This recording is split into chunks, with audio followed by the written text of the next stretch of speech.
California Senate Republicans introduced their list of legislative priorities today. Our political reporter Morgan Reiner joined them. And Morgan, with these back-to-back mass shootings, gun violence has to be on top of mind. What did they have to say on that topic?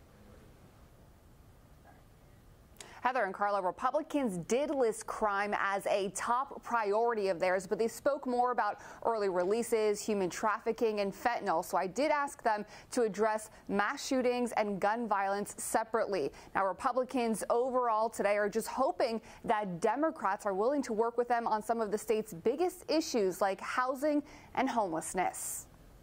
No one should have to go through what Brett Bowman has. My wife, my children's mother, committed suicide in '09. A couple years later, I lost my son. He was hit and killed crossing the street in the crosswalk. Depression took over, and that's when the drinking started. Started using meth, and it was downhill from there. I lost my job in 2 months, out of a place to live because I couldn't pay rent.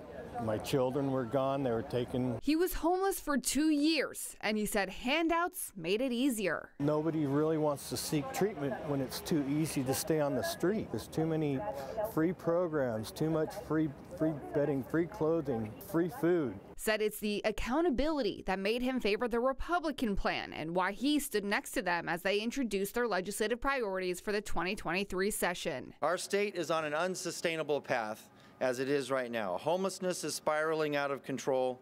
Public safety is anything but that. The cost of living in this state is too damn high. Republican caucus leader, San Diego Senator Brian Jones, walked through their plans. Affordability. We are proposing an increase to the state renter's tax credit, working to streamline housing construction by reforming CEQA. CEQA is the environmental regulations that can delay projects by years. Crime. Human trafficking or dealing fentanyl to our school children are not held fully accountable for their actions.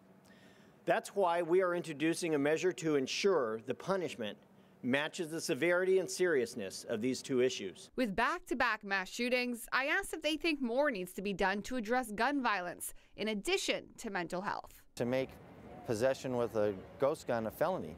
Well, we presented that on the floor of the Senate, and every single one of our Democratic colleagues voted against that. I reached out to Senator Pro Tem Toni Atkins to respond to what Republicans had to say. I was told she was too busy to give a statement today. But when it comes to the homeless crisis and accountability, Governor Gavin Newsom himself admits that there wasn't any for far too long. It's why he decided to hold back funding for local cities until they came up with a better plan to address the crisis. It's why he came up with his Care Corps proposal to address mental health in the homeless community. It's something that Brett told me himself that he does like. There are some common themes here. Republicans have already introduced identical bills in the past to make the punishment for human trafficking and selling fentanyl more severe, and others were mentioned today as well. How did they get any of this done their way with a Democratic supermajority?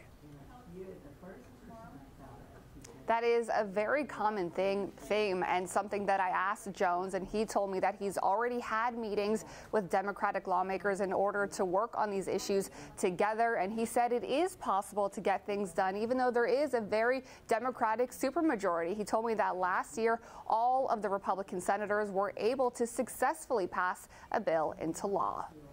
Yeah, it seems like with some of those more heated issues, it should be full bipartisan support, and we'll see if that ends up happening in the long run. Morgan, thanks.